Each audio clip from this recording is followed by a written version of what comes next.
माटी के चौतरा पर ध्वजा के निशान जय जय हनुमान। माटी के चौतरा पर ध्वजा के निशान जय जय हनुमान। रोवेली अंजना माता धुनेली कपार जय जय हनुमान। रोवेली अंजना माता धुनेली कपार जय जय हनुमान।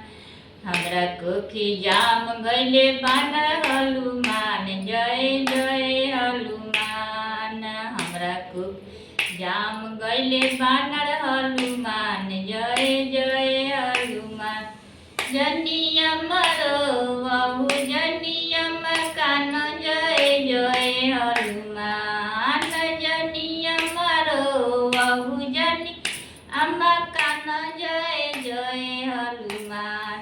तोरा कोखी जाम गइनी वीर हनुमान जय जय हनुमान। तोरा कोखी जाम गइनी वीर हनुमान जय जय हनुमान।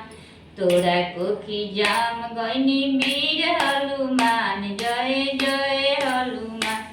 माटी के चौतरा पर ध्वजा के निशान जय जय हनुमान। माटी के चौतरा पर ध्वजा के निशान जय जय हनुमान। रोवेली अंजना माता धुनेली कपार जय जय हनुमान। रोवेली अंजना माता धुनेली कपार जय जय हनुमान। हमरा कोखी जाम गइले बानर हनुमान जय जय हनुमान। हमरा कोखी जाम गइले बानर हनुमान जय जय हनुमान।